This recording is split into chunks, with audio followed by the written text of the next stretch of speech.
금년도 우리 교회의 표어는 믿음이 역사하는 교회입니다.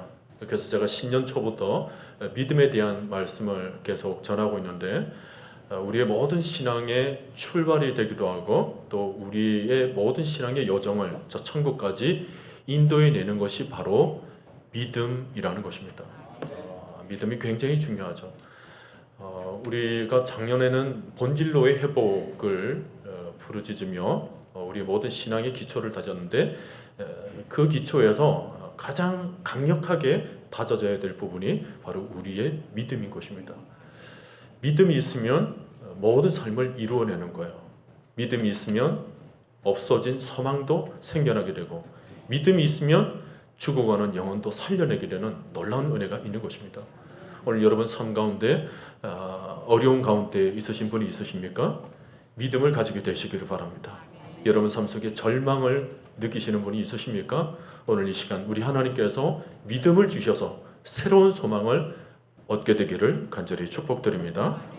우리가 이 세상을 살면서 믿음을 가지는 것이 너무 중요하기 때문에 하나님께서는 그 사랑하시는 자녀들에게 그 무엇보다도 믿음을 계속 주시고 또 믿음을 강화시켜 나가고 있는 것입니다.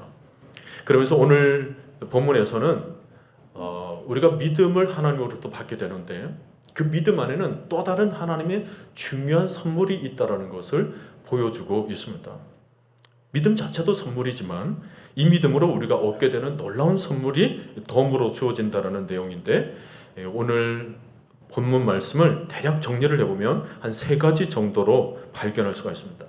첫째는 영원한 생명입니다. 그리고 둘째는 죄로부터의 자유입니다.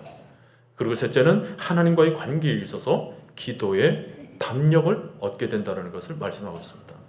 자, 이 3가지 우리 신앙에 있어서 아주 중요한 내용이니까 여러분 꼭 기억할 수 있기를 바랍니다. 자, 첫째가 뭐였죠? 영원한 생명입니다. 지금까지 여러분이 신앙생활을 하면서 예수를 믿으면 또 교회를 다니게 되면 영생을 얻는다, 그런 얘기를 많이 들어왔을 것입니다. 그런데 이 영생이 무엇인가, 영생의 깊은 의미를 한번 설명해 봐라 그랬을 때 이것을 제대로 설명하실 수 있는 분이 그렇게 많지가 않아요. 영생에 대한 말씀이 어디 있느냐, 그러면 이럭저럭 이렇게 찾아보다가 겨우 찾아내는 것이 요한복음 3장 16절 말씀입니다. 그런데 오늘 본문을 보면 이 영생에 대해서 좀 더 구체적이면서도 아주 선명하게 우리들에게 들려주고 있습니다. 여러분 오늘 본문을 보세요. 오늘 본문 11절과 12절을 다 같이 다시 한번 읽습니다. 또 증거는 이것이니 하나님이 우리에게 영생을 주신 것과 이 생명이 그의 아들 안에 있는 그것이니라. 아들이 있는 자에게는 생명이 있고 하나님의 아들이 없는 자에게는 생명이 없느니라고 그랬습니다. 이 말씀이 계속 이어져 가요. 13절에도 보니까 내가 하나님의 아들의 이름을 믿는 너희에게 이것을 쓰는 것은 너희로 하여금 너희에게 영생이 있음을 알게 하려 함이라 그랬습니다. 사도 요한이 이 편지를 써서 우리들에게 알려주고자 하는 핵심이 뭐냐면, 예수 믿는 우리가 우리 안에는 지금 영원한 생명을 가지게 되었다는 것을 집중적으로 들주고 싶었던 것입니다. 오늘 여러분이 예수님을 믿고 있습니다. 그렇죠? 누가 물어봐도 저는 예수님을 믿습니다, 이런 말을 할 수 있는 것도 참 대단한 일이에요. 그런데 거기서만 머물러서는 안 되고 좀 더 나아가셔야 돼요. 내가 예수를 믿고 내 안에 지금 영원한 생명이 주어졌다라는 단계로 더 발전해 나가야 됩니다. 단순히 믿는다라는 선에서 머물지만 말고 더 깊이 하나님께서 나에게 영원한 생명을 주심에 대해서 여러분들에서 깊이 생각하시고 하나님 앞에 감사를 할 수 있는 믿음 생활 되시기를 바랍니다. 여러분, 우리가 영생을 얻었다라는 사실을 분명히 고백하게 될 때 우리의 삶 자체가 달라지게 돼요. 영생이 없는 사람은 세상에 대해서 늘 두려움, 특히 죽음에 대해서는 두려움을 가집니다. 그러니 영원한 생명의 확신을 가지고 있는 사람은 죽음조차도 두렵지가 않아요. 그러니 세상을 담대하게 살아갈 수가 있는 거죠. 자, 제가 여러분들에게 다시 물어봅니다. 여러분 아멘으로 대답하세요. 오늘 여러분은 예수 그리스도를 믿으십니까? 아멘. 그렇다면 여러분 안에 영생이 있음을 믿으시길 바랍니다. 아멘. 어떤 분은 믿음에 대해서는 잘 알면서도 영생이 있다는 문제에 대해서는 제대로 대답하지 못하고 어물쩍어물쩍 하시는 분이 있는데 이거 잘못된 거예요.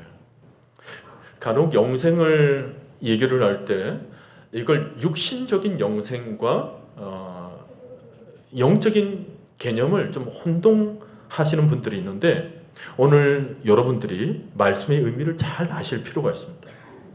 자, 보세요. 아마 여러분은 지금 내가 살아있다라는 거에 대해서는 아무도 의심하지 않으실 것입니다. 그렇죠? 지금 내가 호흡을 하고 있고 내가 육신을 움직이고 있고 또 말도 하는 것을 보니까 나에게는 지금 생명이 있다라는 것을 누구나 다 알 거예요. 근데 여러분 생각해 보세요. 지금 나에게 있는 이 생명이 영원히 지속된다. 우리가 지금 호흡하고 있는 이 육신이 영원한 생명으로 지속되고 그 생명이 보장된다고 한다면 여러분 마음이 어떻습니까? 정말 황홀하죠. 내 육신이 영원히 산다.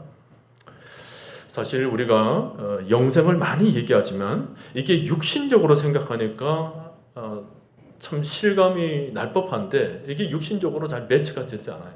육신적인 개념이 아니기 때문이죠. 그렇다 보니까 영적인 개념마저도 이 감흥이 좀 떨어지는 경향이 없잖아 있습니다.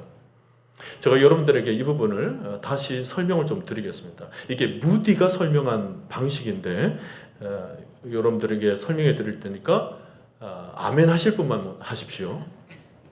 제가 묻습니다. 여기 계신 분들 틀림없이 80세까지 사실 것입니다.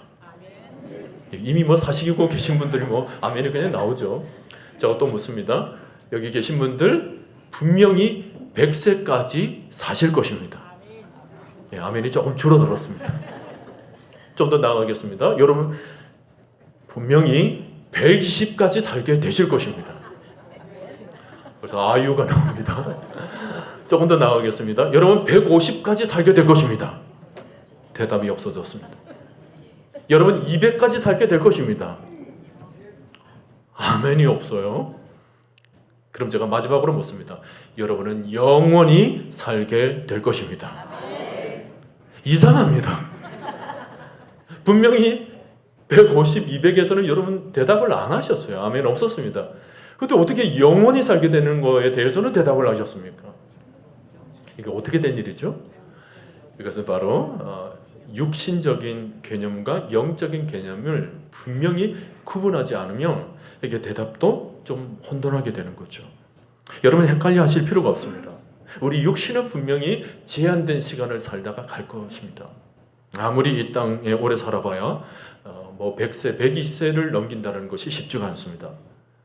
근데 우리가 성경에서 영원한 생명을 얘기할 때는 이것은 육신을 가지고 말하는 것이 아니라 우리 영혼의 생명을 가지고 말하는 것입니다. 여러분 우리 안에는 영혼이 있지요. 우리 영혼이 영원한 생명을 가지게 되었다는 것입니다. 요한복음 5장 24절 말씀을 보면 이런 말씀이 있습니다. 스크린을 보면서 우리 다 같이 한번 읽어보도록 하겠습니다. 내가 진실로 진실로 너희에게 이르노니 내 말을 듣고 또 나 보내신 이를 믿는 자는 영생을 얻었고 심판에 이르지 아니하나니 사망에서 생명으로 옮겼느니라 그랬습니다. 여기 보면 심판에 이르지 아니한다 그랬는데 심판의 대상이 뭐예요? 우리의 육신입니까? 영혼입니까? 영혼이죠. 우리 육신은 이 땅에서 죽음을 맛보게 되면 다 한줌의 흙으로 돌아갑니다. 그런데 우리가 심판을 받게 되는 것은 우리 영혼이에요. 근데 이 우리 영혼이 심판에 이르지 않고 사망에서 생명으로 옮겼다라는 거예요. 누가? 믿는 자들이. 내 말을 듣고 또 나 보내신 이를 믿는 자가 이렇게 사망에서 생명으로 옮기게 되었다는 것입니다.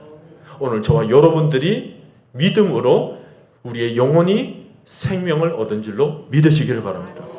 그 본문에서 또 여러분 묵상하셔야 될 부분은 영생을 얻었고라는 말씀입니다.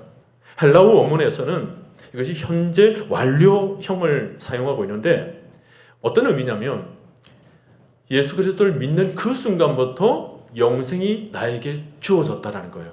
그리고 그 영생이 지속적으로 저 천국에 이를 때까지 계속 이어진다는 의미를 가지고 있습니다. 그러니 이 영생이 앞으로 되어질 일이 아닙니다. 미래에 내가 천국에 가서 얻어질 영생이 아닙니다. 뭐냐면 천국에서 이루어질 일이 아니고 지금 내가 예수를 믿는 이 순간 믿는 우리 영혼이 뭐예요? 영원한 생명을 얻었다라는 것입니다.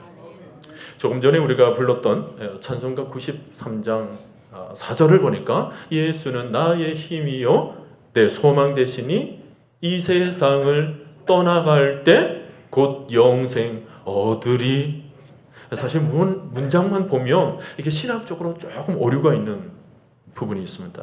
지금 내가 믿는 순간 영생을 얻었는데 이 세상을 떠나갈 때 영생을 얻게 된다라는 것처럼 쓰였는데 이것은 시적으로 해석을 하면 영생을 얻으리, 이것은 영생을 이루리, 영생을 완성하리, 그런 개념이겠죠.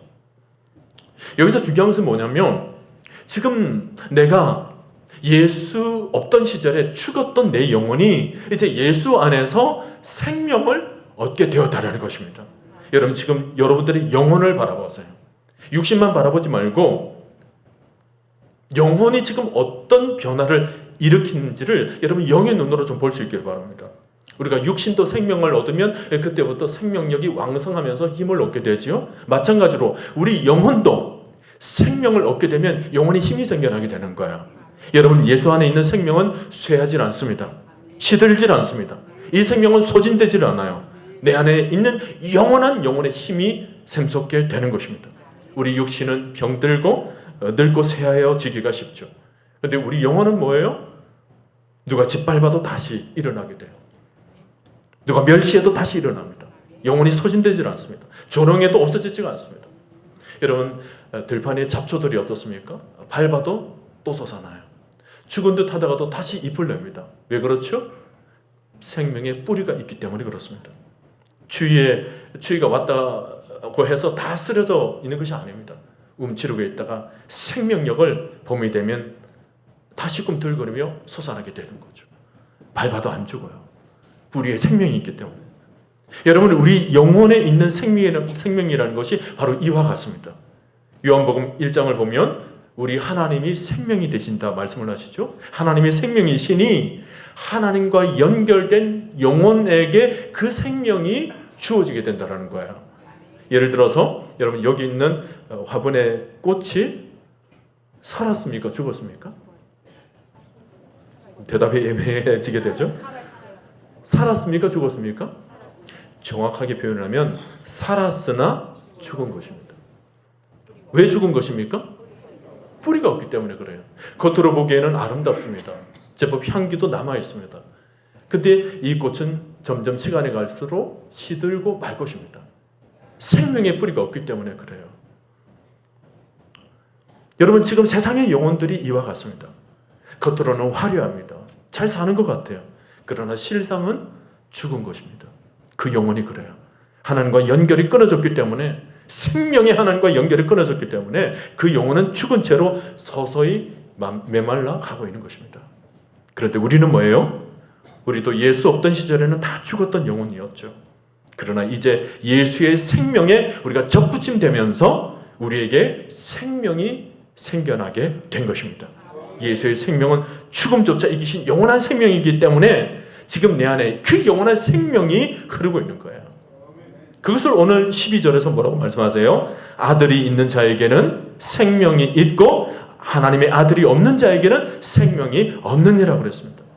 예수님은 생명 그 자체이신데 그 예수 안에 있는 자는 다 생명을 얻게 된다는 거죠. 오늘 여러분이 육의 사람처럼 육신의 껍데기만 바라보고 여러분 살아가지 마십시오. 내 안에 있는 이 영원한 생명이 주어진 내 영혼, 이 영혼이 어떻게 변화되었는가, 그것을 여러분 바라보시고 새 생명을 주신 그 하나님을 찬송하며 여러분 나아갈 수 있기를 바랍니다. 여러분 우리가 구원을 받았다는 것은 born again이에요. 다시 태어났다는 거예요. 육신도 태어났는데 다시 태어나기가 쉽지가 않죠. 근데 우리 영혼은 뭐예요? 우리 안에서 다시 태어나는 것이 가능해요. 예수 그리스도를 만남으로, 예수 그리스도를 영접함으로 우리 영혼이 다시 태어나게 되는 거예요. 여러분, 우리가 복음서를 보면 예수님께서 간혹 육신적으로 죽은 자를 다시 살리신 사건을 기록해주고 있습니다. 예를 들어서 죽은 나사로가 죽음을 이기고 뚜벅뚜벅 걸어 나오는 장면이 나오죠. 또 회당장 야이로의 딸이 살아난 것을 봅니다. 나인성 과부의 아들이 살아난 얘기도 있어요. 무엇보다도 우리 예수님께서 죽음을 이기시고 살아나신 장면이 성경에 자세히 기록되어 있습니다. 여러분, 요한복음 11장 25절에서 뭐라고 말씀을 하셨냐면, 예수께서 이르시되 나는 부활이요 생명이니 나를 믿는 자는 죽어도 살겠고. 여러분, 우리 예수님께서 복음서에서 죽은 자들이 다시 살아나게 만드신 사건을 기록하게 만든 것은 바로 이 말씀을 이루시는 거예요. 나를 믿는 자는 죽어도 살겠고, 이것을 보여주시는 거예요. 그리고는 그 다음 말씀이 뭐냐면, 무릇 살아서 나를 믿는 자는 영원히 죽지 아니하리니 이것을 네가 믿느냐.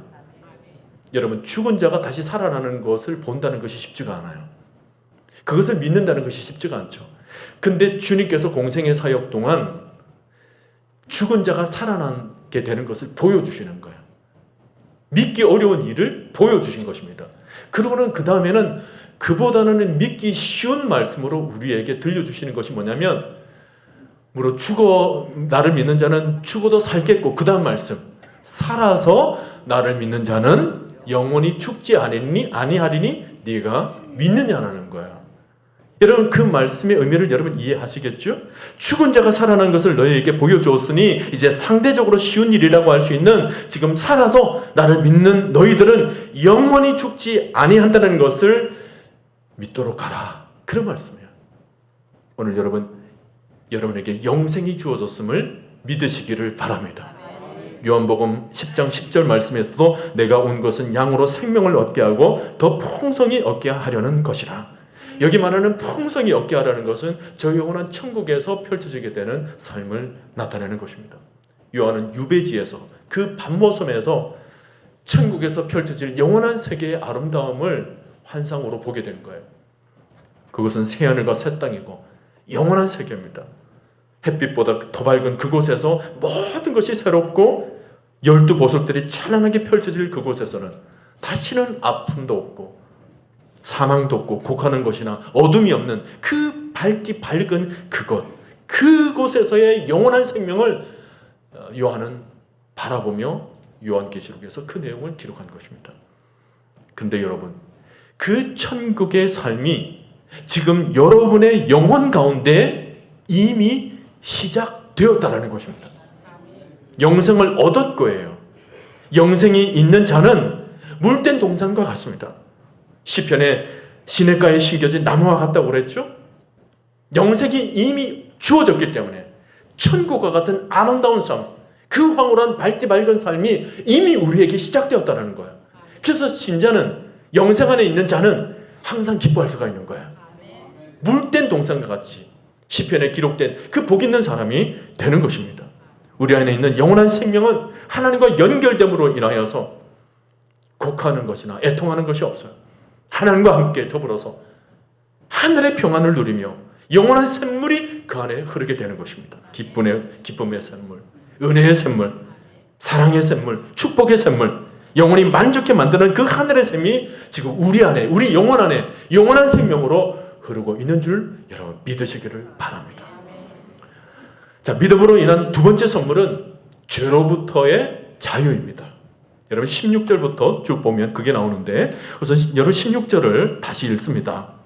누구든지 형제가 사망에 이르지 아니하는 죄 범하는 것을 보거든 구하라. 그리하면 사망에 이르지 아니하는 범죄자들을 위하여 그에게 생명을 주시리라. 사망에 이르는 죄가 있으니 이에 관하여는 나는 구하라 하지 않노라. 자, 여기 보면 사망에 이르지 아니하는 죄라는 표현이 나오는데, 이것을 보면 죄라는 것이 두 종류로 나눠집니다. 하나는 사망에 이르는 죄와 사망에 이르지 아니하는 죄로 나눠주게 됩니다. 지금까지 죄라고 그러면 온갖 죄들을 아마 여러분 다 떠올리셨을 거예요. 거짓말하고 도둑질하고 간음하고 살인하고 온갖 추악스러운 그런 죄악들이 다 떠올렸어요. 근데 성경은 그 모든 죄를 구분할 때 딱 두 종류로 나누는데 뭐라고요? 사망에 이르는 죄와 사망에 이르지 아니하는 죄로 딱 나눠주게 됩니다. 여러분 잘 들으세요. 이게 어떻게 해서 나눠질까? 무엇으로 도대체 갈라지느냐?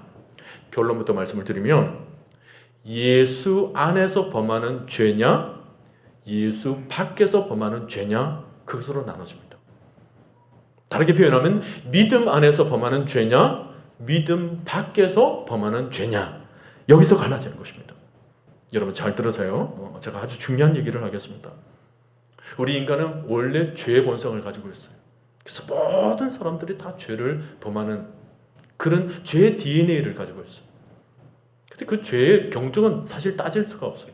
누가 더 경하다, 누가 더 중하다, 사실 따질 수가 없어요. 모두가 다 사망에 이르는 죄였던 것입니다. 세상 사람들이 지금 범하고 있는 죄는 다 사망에 이르는 죄였어요. 근데 오늘 우리에게는 어떤 변화가 일어나냐면 우리가 믿음을 가지게 될 때 죄에 대한 내용도 정말 놀라운 일이 생겨나게 되었다는 거예요. 우선은 우리 하나님이 죄로부터 우리를 지켜주십니다. 이 내용은 나중에 뒤에 다시 다루겠습니다. 하나님께서 우리를 지켜주십니다. 그리고 성령께서 우리에게 날마다 말씀을 생각나게 하시고 선한 양심을 작동하게 만들어 주셔서 죄를 짓지 않도록 우리에게 날마다 감화 감동을 주십니다. 그런데 그럼에도 불구하고 우리가 죄가 묻어나게 되었을 때는 예수 그리스도께서 그분의 십자가 보혈의 피로 우리의 모든 죄를 맑게 씻어주시는 것입니다. 그러니 우리의 죄라는 것이 성삼위 하나님께서 우리에게 역사하시고 은혜를 베풀어 주심으로 말미암아 우리의 죄는 더 이상 사망에 이르지 아니하는 죄가 되었다는 것입니다. 세상 사람들과 차이점이 뭐예요? 죄를 범하는데 세상은 그런 칸막이가 없어요. 씻어줄 보혈의 피가 없습니다. 근데 오늘 우리는 믿음으로 우리를 지켜주시고 우리를 죄 가운데 건져주시고 또 우리가 죄에 묻어나게 되었을 때 우리를 씻어주시는 그 성삼위 하나님의 은혜가 흘러넘치기 때문에 우리는 더 이상 죄로 인하여서 사망에 이르지 않는다는 것입니다. 여러분 18절을 다시 보세요. 하나님께로서 난 자마다 범죄치 아니하는 줄을 우리가 아노라. 그리고는 그 다음 하나님께로부터 나신 자가 그를 지키심에 악한 자가 그를 만지지도 못하느니라. 간혹 이 말씀을 보게 되면 범죄치 아니하는 줄을 안다. 여기서 마음에 낙심을 가지시는 분이 있습니다. 분명히 성경에서는 범죄치 아니하는 자가 된다고 그랬는데 나는 아직도 죄를 범하고 있어 라는 마음이 드셨다면 여러분께서 이 말씀 바로 앞에 붙어진 말씀에 더 초점을 두고 묵상하시길 바랍니다. 하나님께로서 난 자마다 라는 말씀입니다. 이 말씀은 우리가 믿음 안에 있는 자마다 라는 것으로 해석할 수 있죠. 하나님께로부터 나신 자가 그를 지키심에 악한 자가 그를 만지지도 못한다. 여기 악한 자가 그를 만지지도 못한다라는 이 만진다, 이 터치라는 표현이 참 재미가 있어요. 간혹 여러분 골동품 가게를 가거나 금은방에 가게 되면 거기서 우리가 보석을 만지려고 할 때 주인이 뭐라고 그럽니까? 아, 이거 만지면 안 돼요. 지문을 묻으면 이게 가치가 떨어지니까 만지지 못하도록 합니다. 지금 우리 하나님이 악한 자가 우리를 만지지도 못하도록 막으신다는 거예요. 왜냐하니까 우리가 질그릇 같은 연약한 존재입니다. 사단이 우리를 조금이라도 건드리면 우리가 어느 순간 깨어지기 쉽기 때문에 아예 만지지도 못하도록 만들어주신다는 거예요. 마귀는 늘 우리 주변에 맴돌면서 늘 우리를 만지려고 그래요. 우리의 사사로운 감정을 만지려고 그럽니다. 불현듯 생겨나게 되는 그런 생각들을 사단이 자꾸만 만지려고 그래요. 약간의 부주의한 행동에 낙담하게 만들고 또 무심코 던진 그 한마디에 그냥 사람 사이에 이간시키게 만들고 죄에 대해서 아주 순간적인 호기심을 가지게 해서 사단이 자꾸 우리 영혼을 무너뜨리게 만드는 것입니다. 어둠에 다니게 만들고 두려움에 떨게 만들고 세상 것들에 현혹하게 만들고 여러분, 누가 우리를 낙담시킵니까? 누가 우리를 우울하게 만들죠? 누가 우리로 하여금 어둡게 만듭니까? 모두가 다 사단의 일인 것입니다. 마귀가 특히 건드리는 것은 구원에 대한 확신이에요. 조그마한 죄악이 생각나게 될 때 어느 순간 사단이 그것을 딱 건드려가지고 너 이제 큰일 났다. 너는 이제 구원받지 못할 거야. 우리 마음을 정죄하게 만들어서 우리 마음이 하나님으로부터 떨어져 나가도록 만드는 거죠.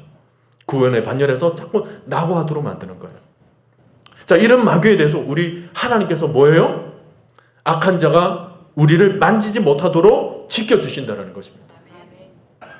나는 하나님께서 지켜주시지 않던데? 아니에요. 많은 경우에 하나님께서 지켜주셨는데 그 중에 몇 가지가 여러분 생각날 뿐이지 많은 경우에 하나님께서 환경을 만들어주시고 상황을 만들어주시고 돌 손길을 붙여주시고 때마다 말씀을 들려주시고 찬송을 주시고 기도하도록 만들어주시고 성경이 생각나도록 만들어주셔서 우리를 지켜주신 줄로 믿습니다. 그러니 여러분, 지금 여러분들이 잠시 쓰러져 있습니까? 염려하지 마십시오. 우리 하나님께서 다시 일으켜 세워주실 것입니다. 지금 내가 우울해 있습니까? 사단의 잠시 연방작전을 지금 벌이고 있는데 우리 하나님께서는 성령의 불로 말끔히 제거해 주시고 아주 선명하게 주의 말씀 가운데 우리를 세워주실 줄로 믿으시기를 바랍니다. 그러니까 하나님이 우리를 어둠으로부터 지켜주시고 성령께서 우리에게 날마다 감화감동을 주시고 예수님이 우리의 죄를 씻어주시기 때문에 우리는 죄에 대해서는 이제 더 이상 두려워하지 않습니다. 죄에 대해서 자유함을 가지게 되는 거예요. 어떤 분이 그래요. 목사님, 우리가 믿음으로 구원을 받았지만 죄를 짓는 것은 어쩔 수 없는 것 아닙니까? 여러분, 그렇습니까? 정말 우리가 죄로부터 완전히 벗어날 수 없는 것입니까? 아니에요. 지금까지 우리가 때때로 죄 안으로 들어갔던 이유는 우리가 연약해서가 아니라 죄를 이길 수 있다는 믿음을 견고히 붙잡지 않았기 때문에 그래요. 나와 함께 하시는 그 성삼위 하나님께서 나를 지켜주신다는 이 믿음을 선명하게 가지지 않았기 때문에 늘 마음이 흔들리는 거예요. 여러분, 이제 확실히 믿으십시오. 믿음으로 선포하면 예수님이 우리를 지켜주실 것입니다. 하나님이 우리와 함께 해주실 것입니다. 성령께서 우리와 함께 해주셔서 날마다 말씀에 힘을 공급해 주실 줄로 여러분 믿으시기를 바랍니다. 요한복음 8장 31절 말씀, 너희가 내 말에 거하면 참 내 제자가 되고 진리를 알지니 진리가 너희를 자유롭게 하리라 그랬습니다. 여기 본문에서 중요한 것은 진리를 알지니 진리가 우리 영혼을 자유롭게 만들어준다는 거예요. 자유롭게 된다는 게 뭐죠? 죄로부터의 자유예요. 사망으로부터의 자유입니다. 그 어떤 어둠의 권세로부터 자유입니다. 우리가 자유롭게 된다는 것인데 진리를 알지니 그랬어요. 그러니까 우리가 알아야 될 진리가 뭐죠? 우리는 여기서 로마서 8장을 들여다보면 우리가 알아야 될 선명한 진리가 나옵니다. 사도 바울은 로마서 7장에서 오라 공관자로다. 이 육신의 사망의 몸에서 누가 나를 건져내랴. 끊임없이 죄와 싸우는 자신의 연약한 자아를 놓고 하나님 앞에 아주 토로하는 마음으로 울부짖었던 장면이 나옵니다. 그런데 이 7장에서 8장으로 딱 넘어가게 되면 이런 말씀이 나오죠. 그러므로 이제 그리스도 예수 안에 있는 자에게는 결코 정죄함이 없나니 그랬습니다. 여기 특히 강조하고 있는 것이 뭐냐면 이제 그리스도 예수 안에 있는 자에게는 결코 정죄함이 없다라고. 우리가 믿음 안에 있으면 결코 정죄함이 생겨나지 않는다라는 거죠. 그리고는 누가 정죄하리요? 누가 범하리요? 누가 대적하리요? 죽으실 뿐만 아니라 다시 살아나신 이는 그리스도 예수시니 죽음의 죄악을 이기신 이는 그리스도 예수시니 그는 하나님 우편에 계신 자요 우리를 위하여 간구하시는 이이시니라. 주님이 우리를 위해서 지금 기도하고 있대요. 간구하고 있답니다. 우리를 도와주신다고 있답니다. 죽음을 이기신 분이 주님이시고 그분이 하나님 우편 보좌에서 우리를 이렇게 위해서 간구하고 있는데 누가 우리를 그리스도의 사랑에서 끊으리요? 그러면 그 다음 로마서 8장 37절 말씀, 이 모든 일에 우리를 사랑하시는 이로 말미암아 우리가 넉넉히 이기느니라 그러셨습니다. 우리가 넉넉히 이기게 되는데 누구 때문에요? 우리를 사랑하시는 이로 말미암아 우리가 이겨나간다는 거예요. 그러니 우리는 죄에 대해서 자유함을 얻게 되는 거예요. 오늘 여러분 자유하시기를 바랍니다. 마음이 하늘 평안을 지니게 되시기를 바랍니다. 그래서 오늘 본문에서 하나님께로부터 나신 자가 그를 지키심에 악한 자가 그를 만지지도 못하느니라 그랬습니다. 우리가 하나님 안에 들어가서 완전히 죄로부터 자유함을 누리며 믿음 안에서 승전보를 울리며 살아가시는 여러분 모두가 되시기를 바랍니다. 자, 믿음으로 인한 세 번째 선물은 하나님과의 관계에 있어서 기도의 담력입니다. 14절과 15절을 우리 다시 읽겠습니다. 그를 향하여 우리가 가진 바 담대함이 이것이니 그의 뜻대로 무엇을 구하면 들으심이라. 우리가 무엇이든지 구하는 바를 들으시는 줄을 안즉 우리가 그에게 구한 그것을 얻은 줄을 또한 아느니라. 사도 요한은 기도에 대한 얘기를 하면서 기도 응답에 대한 확신까지 지금 덧붙여주고 있어요. 여러분, 우리 하나님은 우리의 음성에 귀를 기울여 주시는 분이십니다. 기도에 응답해 주시는 분이세요. 그러므로 우리가 담대함을 가지고 하나님 앞에 나아서 기도해야 한다는 거죠. 우리가 늘 신앙생활을 하면서 간간히 마음에 염려가 되는 것이 뭐냐면 하나님께서 내 기도를 들어주실까? 하나님께서 내 음성에 귀를 기울여 주실까? 우리가 이런 예배를 드리면서도 하나님께서 내 예배를 받아주실까? 내 찬양을 받아주실까? 이런 마음이 간간히 생겨나게 되는데 요한은 이런 마음들에 대해서 믿음을 가져라. 하나님을 향하여서 우리가 가진 바 담대함은 이것이니 그의 뜻대로 무엇을 구하면 하나님께서 들어주신다. 반드시 응답해 주신다는 것을 분명히 믿고 믿음으로 나아가라는 것입니다. 히브리서 4장 16절에서 하신 말씀이 뭐예요? 우리에게 대제사장이 있다. 그러므로 긍휼하심을 받고 때를 따라 돕는 은혜를 얻기 위하여 그 은혜의 보좌 앞으로 담대히 나아갈지니라 그랬죠. 담대함을 가지고 하나님께 기도하라는 것입니다. 가는 우리 중에 신앙생활을 하기는 하는데 기도 생활을 잘 하지를 못하시는 분이 계세요. 예배는 드리기는 드리는데 기도하라고 그러면 몇 마디 하지 못하고 그냥 일어섭니다. 왜 그럴까요? 그런 분이 기도하는 방법을 몰라서 그렇습니까? 기도할 때 무엇을 기도해야 될지 제대로 배우지 못해서 그럴까요? 그렇지가 않습니다. 하나님을 향한 친밀감이 없기 때문에 그래요. 부자지간도 자식이 부모에 대해서 친밀감을 가지지 못하면 이 전화 한 통화 하는 것도 굉장히 어렵습니다. 근데 친밀감을 가지면 수시로 때마다 아버지에게 다가가고 싶고 전화하고 싶고 막 그런 마음이 생기는 거죠. 마찬가지로 하나님과의 관계도 이와 같습니다. 우리가 하나님과의 친밀감을 가지게 되면 기도하는 게 그렇게 어렵지 않아요. 하나님, 제가 기도를 가르칠 때 성도들에게 그런 얘기를 합니다. 기도를 할 때 간혹 기도가 되어지지 않는다면 그 문제를 가지고도 기도하세요. 하나님, 저 오늘 기도가 안 됩니다. 기도가 왜 잘 안 되고 있죠? 그걸 가지고 하나님 앞에 나아가서 기도하라는 거예요. 그게 기도예요. 마음이 아플 때 어떤 분들은 마음이 아파진 그 상태로 하나님 앞에 기도를 하지 않아요. 왜냐하면 마음이 아프니까 기도할 마음이 생겨나지 않는다는 거예요. 근데 리차드 포스터의 기도의 책 내용을 보면 가슴이 아프면 아픈 채로 하나님께 나오라 얘기를 하고 있습니다. 하나님, 저 지금 마음 아파요. 마음이 힘들어요. 마음에 어려움이 생겼습니다. 그게 기도라는 거예요. 삶의 모든 여정을 하나님과 친밀하게 나누는 것을 기도라고 얘기를 하고 있죠. 여러분, 하나님 관계에 있어서 친밀감이 없으면 우리는 아무것도 하지를 못해요. 근데 그 친밀감이 뭐냐면 하나님과의 연결입니다. 커넥팅이에요.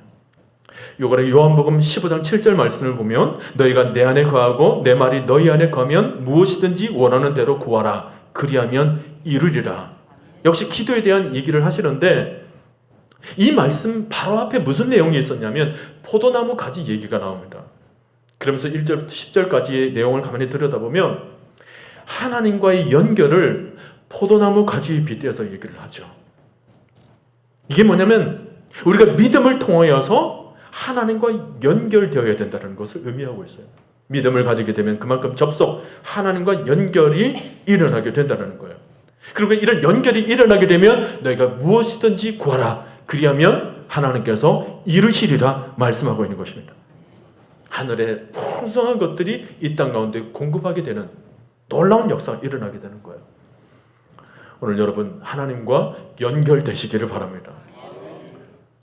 사실 제가 오늘 세 가지 말씀을 요한일서 5장 속에서 말씀을 드렸는데 오늘 말씀은 사실은 다 연결된 말씀이에요. 근데 의미 없이 우리가 요한일서 5장 말씀을 그냥 읽어나가면 이 말씀을 하다가 또 딴 말씀 하시는 것 같고 또 방향이 다른 데로 흘러가고 뭐 그렇게 여겨지지만 그렇지가 않습니다. 모든 말씀이 연결되어 있는 거예요. 우리가 세 가지 뭐였죠? 영원한 생명이죠. 그리고 또 죄로부터의 자유입니다. 그리고 기도에 대한 담력이에요. 우리 영혼의 믿음으로 하나님과 접붙임되어서 생명을 얻게 되면 그 생명력으로 죄에 대한 자유함이 생겨나게 되죠. 하나님께서 그 힘을 공급해 주시는 거예요. 지켜주시니까. 죄에 대한 자유함을 가지게 되면 우리가 하나님 앞에 담대히 나아갈 수 있게 되는 거예요. 그래서 요한은 이 말씀을 요한일서 5장에서 그렇게 쭉 나열하고 있는 거예요. 그냥 나열된 것 같지만 요한은 지금 흥분해서 이 편지를 쓰고 있는 것입니다. 우리에게 얼마나 놀라운 일인가. 우리에게 지금 영원한 생명이 주어졌다. 그리고 이 영원한 생명은 하나님과 늘 동행하는 일이기 때문에 나에게 찾아오는 죄 너끈히 우리가 이겨낼 수 있다. 성삼위 하나님께서 그걸 도와주신다. 설령 우리가 넘어지더라도 성령께서 일으켜 세워주실 것이고 예수 그리스도께서 우리를 씻어주실 것이다. 그러니 우리가 그 힘을 의지하여서 하나님 앞에 담대히 나아갈지다. 나아갈지어다. 나아가서 마음껏 구해라. 이 땅에 필요한 것들 마음껏 구해라. 마음껏 구할 때 믿음의 역사가 일어나게 될 것이다. 사랑하는 성도 여러분, 금년에 우리 교회가 믿음의 역사를 일으킬 때 우리의 기초가 되는 신앙의 고백이 바로 여기서 나오는 거예요. 영생을 주신 하나님, 죄로부터 구원해 주시는 하나님, 사망에 이르지 않고 우리를 건져내 주시는 하나님, 그리고 이런 우리에게 믿음의 담력을 얻어 하나님께 마음껏 구하도록 만드는 이 믿음의 역사. 여러분, 성도의 힘은 믿음의 힘이에요. 믿음을 가진 자가 역사를 이루는 것입니다. 여러분의 가정도 믿음을 가지게 될 때 역사가 일어나게 될 것이고 우리 교회도 믿음을 가지게 될 때 큰 역사가 일어나게 될 줄로 믿습니다. 자꾸만 우리가 리모델링을 하면서 성도들을 알고 마음을 모은다고 그러는데 저는 그 마음은 다른 것 아니라고 봐요. 믿음입니다. 하나님의 큰 역사, 이런 귀한 일을 이루어낼 때 이것은 세상 것으로 이루어내는 것이 아닙니다. 하나님의 성전이 무슨 돈으로 이루어내는 것 아닙니까? 이루어내는 줄 압니까? 아니에요. 믿음으로 만들어내는 거예요. 믿음의 역사인 것입니다. 교회에서 간혹 이런 일을 할 때 성도들이 믿음이 없으면 아무것도 못해요. 집에 돈을 쌓아놔도 믿음이 없으면 그거 쓰지를 못합니다. 그때 믿음이 있으면 내가 가진 것이 피로, 오병이어와 같은 작은 것이라도 믿음이 있을 때 하나님께서 그걸 가지고 쓰시는 거예요. 저는 우리 교회 믿음의 역사를 일으킨다고 했을 때 저는 두 가지 방향이 있다고 봅니다. 우리 성도들 모두가 다 믿음을 가지게 되었을 때 하나님께서 물질을 여러분들에게 공급해 주실 줄로 믿습니다. 그 방법이 하나 있고요. 또 하나는 우리가 물질은 없지만 믿음을 가지게 될 때 물질을 가진 자를 보내주실 줄로 믿습니다. 둘 중에 하나를 이루실 거예요. 그러니 중요한 것은 뭐예요? 믿음의 역사를 이루는 교회가 되기 위해서는 다른 것 아니에요. 오직 믿음이에요. 오직 믿음이에요. 믿음을 가지게 될 때 덤으로 따라오는 이것을 누리게 된다면 정말 신나는 일이죠. 사랑하는 성도 여러분, 오늘 말씀을 잘 기억하세요. 우리가 믿음을 가지고 있을 때 세 가지 영원한 생명을 얻게 된다. 그리고 죄로부터의 완전한 자유를 얻게 된다. 그리고 하나님에 대해서 기도의 담력을 얻게 된다. 여러분, 선물이라는 것은 내가 준비해서 얻는 것이 아닙니다. 하나님이 준비하셔서 우리에게 안겨다 주시는 것입니다. 그러니 확실하죠. 하나님이 준비해 주실 테니까. 우리는 이 믿음으로 이런 귀한 것들을 그냥 받아 누리면 되는 거예요. 생명도 누리고 자유함도 누리고 그리고 담력도 얻어서 마음껏 구하고 우리가 세상을 다르게 살아가는 비결이 바로 여기서 다 나오는 것입니다. 사랑하는 성도 여러분, 우리는 막연한 느낌으로 살아가는 사람이 아닙니다. 세상은 주식을 하며 확률로 살아가는 사람들인데 우리는 그런 확률로 살아가는 사람들이 아니에요. 우리는 확률이 아니라 확신으로 살아가는 사람들입니다. 하나님께서 반드시 말씀을 이루어 주실 것이다. 이 믿음 반드시 이루시리라. 이 믿음의 확신을 가지시고 여러분 영혼의 생명력을 얻고 또 죄로부터 이 세상 것으로부터 자유함도 없고 그리고 하나님과의 그 친밀감 속에 마음껏 구하면서 믿음의 큰 역사를 이루며 살아가시는 여러분 모두가 될 수 있기를 주님의 이름으로 간절히 축원드립니다.